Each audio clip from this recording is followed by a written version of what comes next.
Assalamualaikum warahmatullahi wabarakatuh. Kembali lagi dengan kami di podcast Masa Muda. Dengan saya Sabita Putri Hafidli dan partner saya Tiara Oliviera Agassi. Kami kelas 9 MTS Muhammadiyah 2 Karangasem Paciran.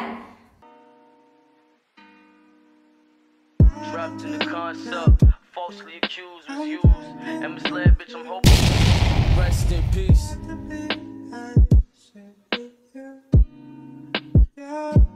Selamat pagi Kak Masa Muda, Selamat enjoy, good morning. Salam jumpa dengan kami di podcast Masa Muda MTS Muhammadiyah 2 Karangasem Paciran. Masa Muda tanpa Masa Muda Gak keren. Karena nongkrong di podcast Masa Muda bikin masa muda Anda semakin berwarna. Banyak ilmu, banyak hiburan, banyak informasi, dan banyak lagi yang lainnya. Oke Konco Masa Muda, hari ini tema kita membahas tentang The Rise of Muhammadiyah Millennial Generation Future Leader and Likeness in Adversity Building the Miracle. Bangkitnya generasi milenial Muhammadiyah, pemimpin masa depan, pencerahan dalam perbedaan, membangun keajaiban. Agak berat sih temanya. Tapi sebagai generasi bangsa dan sebagai generasi milenial yang militan, ya harus berani dong mengangkat tema apapun. Nah, Oke Kanca Masa Muda, setelah hampir setahun nih wabah pandemi COVID-19 mengguncang dunia. Per hari ini saja kasusnya sudah mencapai 72,2 juta jiwa dan kesembuhan 47,2 juta jiwa dan telah meninggal dunia sebanyak 1,61 juta jiwa. 5 negara terbesar di dunia yang penduduknya terjangkit virus corona, negara pertama yaitu negara Amerika Serikat, India, Brazil, Rusia, dan Prancis. bisa dikatakan karena coronavirus disease 19 atau yang biasa kita kenal dengan COVID-19 telah merubah banyak hal tatanan di dunia ini, seperti pengurangan polusi karena lebih banyak orang yang stay di rumah. Bahkan lapisan ozon juga mulai membaik dengan pengurangannya polusi udara yang disebabkan karena kelumpuhan masyarakat dunia dalam beraktivitas yang disebabkan karena virus COVID-19.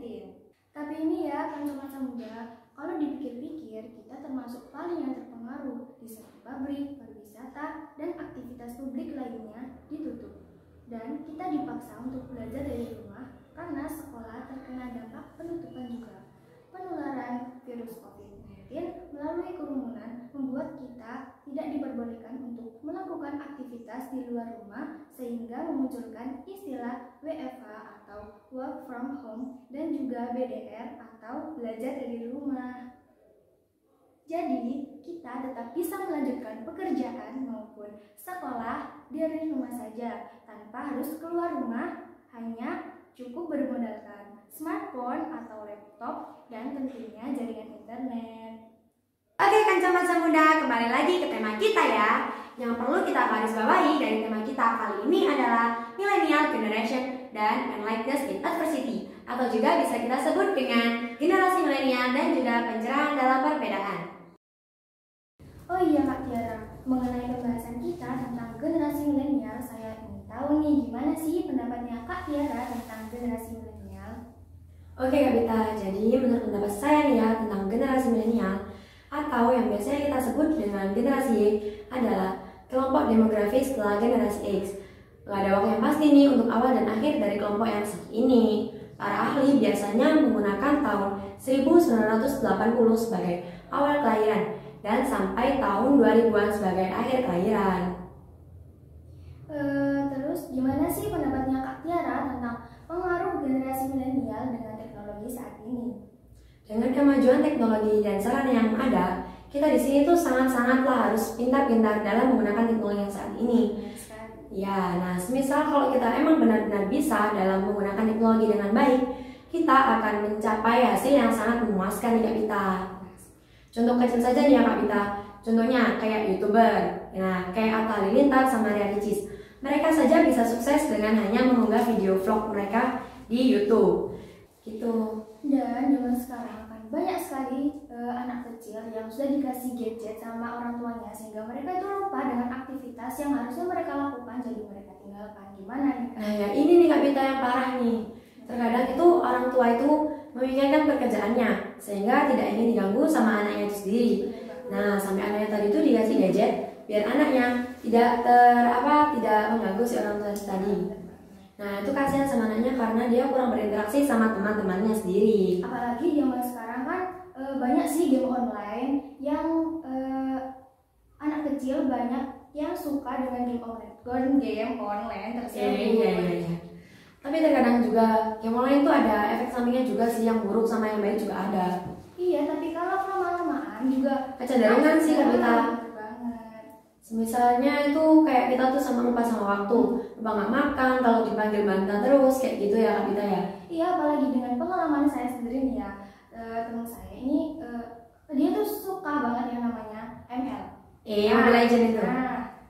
Dia tuh ML-an terus sampai waktu diperintah sama ibunya dia tuh malah bantah. Wah, ini parah banget ini kalau udah kayak gini tuh.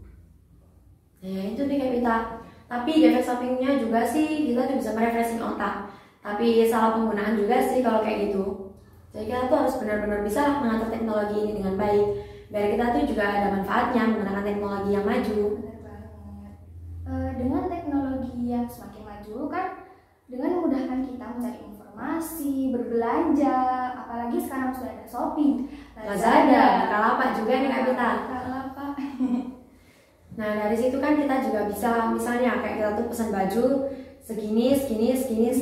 Habis itu nanti kita bisa menjual lagi dengan harga yang berbeda.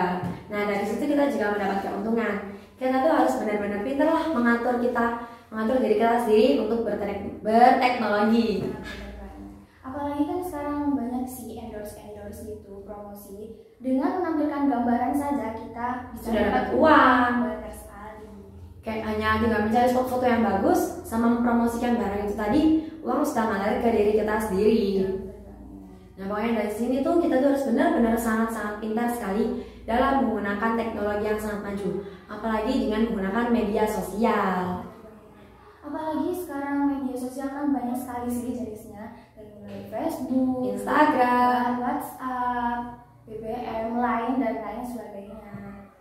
Nah dari situ juga ada efek samping dan efek buruknya nggak sih Kak Bita? Benar banget, pasti. Contohnya saja biasanya orang lain itu menyalahgunakan media sosial nih Kak Bita. Kayak ada masalah diumbar-umbar di Instagram meski ini menyinyir lewat Instagram itu tadi. Banyak yang curhat ke Instagram, ke Facebook, banyak. Terus juga kalau kita bermain media sosial, kita juga harus siap beradaptasi dengan mereka para netizen. Iya.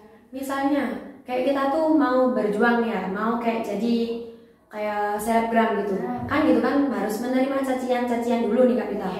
Nah kalau kita nggak bisa adaptasi dengan haters itu tadi, kita sudah di down di awal-awal. Nah nanti kita tuh akan gagal dari situnya. Kita tuh harus pandai-pandai beradaptasi dengan mereka. Benar banget. Apalagi omongan haters kan Pedas banget nih Kak Bita, aduh. banget. Jadi kita tuh harus ya sudah dijalanin aja. Mereka ngomong gitu selama kegiatan kita nggak mengusik hidup mereka, ya udah jalani aja. Ini diri kita ya kita, mereka ya Mereka. Gitu. Terus juga kalau misalnya di dunia Instagram nih Kak Bita, terus kadang orang kan mengeluarkan isi hatinya di situ. Kegiatan apapun juga mereka leluasakan lah di situ tuh. Nah, seorang itu terkadang ada orang juga yang licik dalam memakai media sosial tersebut. Sampai akhirnya mereka itu tahu segala gerak-gerik kita menjadi kayak media untuk buat mereka tuh menjatuhkan diri kita. Kayak kita ada di posisi ini, mereka tahu kita di posisi mana, sampai akhirnya di situ mereka tuh melakukan kejahatan yang tidak kita ketahui. Terus gimana Kak Tiara pendapatnya tentang sekarang kan teknologi semakin maju. Nah, penggunaan teknologi juga akan semakin berkembang. Tapi para remaja itu kebanyakan yang menyalahgunakan, dan di situ biasanya mereka itu mencari pasangan, kan banyak kan sekarang banyak pasangan di aplikasi yang mencari pasangan mereka. Tapi kan kebanyakan juga kan nggak seperti yang mereka inginkan. Nah itu gimana pendapatnya Kak Tiara? Kan juga seharusnya kan masih ada kegiatan yang dilakukan dari luar gadget tersebut. Seharusnya mereka tuh memanfaatkan waktu mereka gitu Kak Bita. Bukan hanya dengan melalui gadget bisa menemukan pasangan sejati. Itu kan sudah tergantung dari garis takdir Tuhan. Iya, benar banget. Jadi kita harus benar-benar bisa memanfaatkan teknologi yang semakin maju ini dengan sebaik-baiknya, bukan begitu Kak? Ya benar sekali nih Kak Bita. Nah, semisal kita salah sedikit saja dari menyalahgunakan teknologi tersebut, kita akan sangat fatal. Itu efek sampingnya bagi kita nih Kak Mita. Oke Kak Tiara, selanjutnya kita akan bahas tentang pencerahan dalam perbedaan. Iya Kak Mita, dari sini nih saya mau nanya nih tentang pendapat Kak Mita tentang apa sih pencerahan dalam perbedaan itu menurut Kak Mita? Menurut saya sendiri sih, perbedaan bisa kita gambarkan dari negara kita sendiri. Indonesia kan Bhinneka Tunggal Ika, berbeda-beda tetapi tetap satu jua. Kita bisa lihat dari beragam suku bangsa yang ada di Indonesia, budaya, tradisi, dan lain-lain. Dan itu jangan membuat kita terasa tersaing dengan budaya lain, tapi itu harus saling berkolaborasi gitu ya Kak Mita. Berarti itu harus menumbuhkan rasa kebanggaan terhadap negara kita gitu. Oh ya Kak Mita, kita ini kan dari pondok pesantren ya Kak Mita. Iya betul. Nah, Kak Mita sendiri kan juga punya itu pendapat tersendiri dari pondok pesantren ini. Nah, apa sih pendapat Kak Mita tentang pondok pesantren ini? Kan di dalam pondok kan tidak hanya ada 1-2 orang dari wilayah yang sama, tapi mereka kan berasal dari wilayah-wilayah yang berbeda. Ya. Pertama, menurut pengalaman saya sendiri, waktu pertama kali masuk ke pondok ini juga mesti ada rasa canggung sih ya, canggung. Ini dari daerah ini, nanti saya komunikasinya susah ya Kak Mita. Susah komunikasi, mau apa mau cerita gini-gini susah. Terus tapi dengan berjalannya waktu kita akan bisa beradaptasi dengan sendirinya. Nah dari situ juga kan banyak sifat-sifat mereka yang berbeda dari kita. Iya. Nah dari situ gimana sih Kak Mita menyikapi mereka dengan kemauan-kemauan mereka yang berbeda? Pastinya kita itu harus bisa pandai-pandai menyikapi mereka. Kan sikap orang kan mesti juga berbeda-beda begitu. Dan juga harus dihadapi dengan sikap yang berbeda juga nih Kak Mita. Iya, benar sekali. Ada nggak sih hal dari pondok pesantren yang menurut Kak Mita itu sangat menggerakkan sekali gitu buat Kak Mita? Iya, greget banget. Tapi di pondok itu ya seru loh. Banyak teman juga nih Kak Mita. Bener banget. Apalagi di pondok juga mengajarkan kita gimana caranya menghormati satu sama lain, menghargai satu sama lain, dan kita juga kan di pondok itu banyak aturan, mau ini itu juga kan diatur. Jadi kita tuh nggak semena-mena kalau di pondok mau lakukan ini ya terserah aku, nggak kayak gitu. Kayak gitu nih. Iya bener kan? Iya seperti itu. Oh iya nih Kak Mita, dari pondok pesantren ini apa sih yang Kak Mita dapat dari situ? Kayak pengalaman nih pastinya. Pastinya. Senang nggak sih bisa mondok? Senang. Dan keuntungannya kita mondok itu yang pertama menurut saya sendiri, saya itu bisa memakai waktu saya dengan sebaik-baiknya, apalagi dengan kegiatan pondok yang padat banget kan ya. Susah nih ngatur waktunya nih banget. Tapi anehnya santri kok bisa untuk mengatur waktunya buat kegiatan ini, kapan mereka harus mandi, iya, harus belajar kan mereka itu harus mengatur waktu dengan sebaik-baiknya. Nah seperti itu Kak Tiara. Oke, dari sini ada nggak sih kendala-kendala Kak Mita yang Kak Mita tuh pernah sampai kayak seneng banget gitu kayak di pondok, tapi juga ada kisah sedihnya juga nih Kak Mita, itu kayak gimana? Iya kan, kemana-mana kan pasti bareng teman, gak mungkin kan kita sendirian. Tapi kalau di pondok kan gak asing ya dengan kata pembulian. Ya itu pasti nih Kak Mita. Iya kan, kita juga gak boleh buat membuli teman itu kan gak boleh. Tapi kalau di pondok, kalau udah cara kayak gitu tuh sudah kayak biasa ya. Tapi ya Kak Tiara, banyak orang di luar sana yang menganggap kalau anak pondok itu kurang update nih. Nah, kan? Hanya karena di pondok kan dilarang membawa kayak elektronik gitu ya, itu kayak gadget gitu kan nggak boleh dibawa ke pondok. Iya. Nah orang mereka tuh menganggapnya kalau kita tuh sangat-sangat ketinggalan zaman nih Kak Mita. Ya, padahal mereka nggak tahu kita seperti apa ya kan. Di pondok juga masih tersedia kayak koran, di sekolah juga ada kayak komputer, laptop. Kan dari situ kan kita juga bisa mendapatkan informasi tentang dunia luar nih Kak Mita. Sekali. Tapi kenapa sih orang-orang di luar sana itu selalu menganggapnya hal yang kayak gitu? Menganggap kalau kita itu selalu kurang update. Nah dari situ nih ya Kak Mita, kita tuh harus sangat-sangat pandai dalam menggunakan teknologi. Nah, seperti itu. Kayak ada waktu luang ya kita nyari buat informasi-informasi yang di luar dunia kita. Tidak hanya di lingkup kita saja, karena banyak hal yang terjadi di luar lingkup kita ini, Kapita. Nah, seperti itu.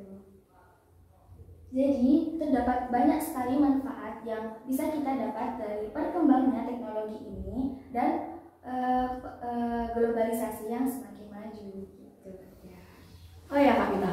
Di sini nih ya, kalau misalnya kan ada nih orang yang seharusnya dia tuh sudah kayak harusnya tuh dia tuh tahu tentang masalah ini, tapi dia tuh belum tahu tentang masalah itu.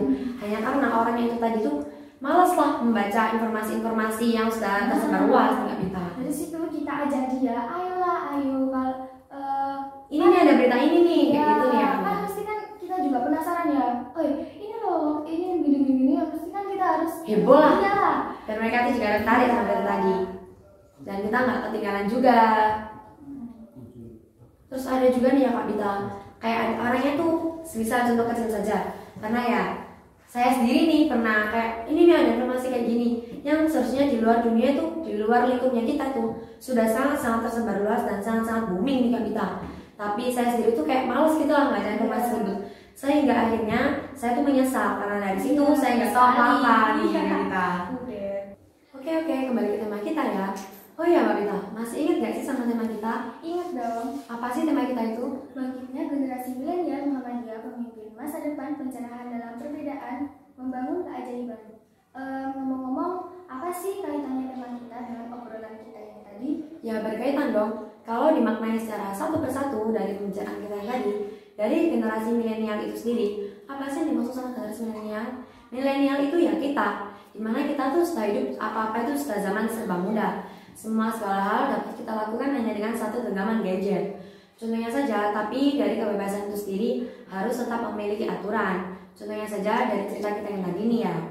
Ketika orang tua memberikan gadget kepada anaknya tanpa diberinya aturan, maka itu akan sangat berdampak buruk bagi anak tersebut. Nah, makanya pondok pesantren adalah salah satu solusi untuk mendidik kita sebagai generasi milenial yang beraturan. Karena segala apapun yang akan kita lakukan dan kerjakan sudah diatur dengan baik melalui aturan-aturan pondok yang ada. Nah, dan satu hal lagi yang paling mencocokkan tema kita dengan obrolan kita yang tadi adalah pencerahan dalam perbedaan. Karena pondok pesantren sangat mengajarkan kita di mana kita harus menghargai suatu perbedaan. Karena di pondok pesantren kita akan menjumpai banyak sekali orang yang berasal dari beda-beda daerah. Menurut kita nih ya, untuk membentuk generasi milenial yang bermutu harus dibesarkan dengan pendidikan yang juga bermutu, baik dari rumah maupun dari sekolah. Peran serta orang tua dalam membimbing dan mengarahkan anak agar tidak seperti tertusuk pisau sendiri sangatlah penting dalam mengembangkan karakter anak. Karena teknologi seperti dua mata pisau sangatlah berbahaya. Jika dilakukan dengan semestinya, maka akan sangat bermanfaat bagi kita. Tapi, jika salah sedikit saja, maka itu akan bisa mengiris tangan kita dan juga bisa sampai menusuk ke badan kita. Untungnya kita punya masa muda ya. Yai!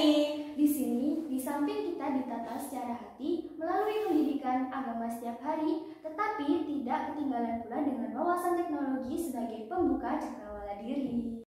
Oke kanca masa muda, saya kira pembahasan kita cukup sampai di sini ya. Jangan lupa meninggalkan jejak dengan cara like and subscribe video kita kali ini. Dan yang paling penting untuk kita ingat dari tema kita kali ini adalah untuk membangkitkan generasi milenial Muhammadiyah pemimpin masa depan yang bisa mencerahkan dalam perbedaan adalah dengan cara mendidik mereka di pondok pesantren. Wassalamualaikum warahmatullahi wabarakatuh.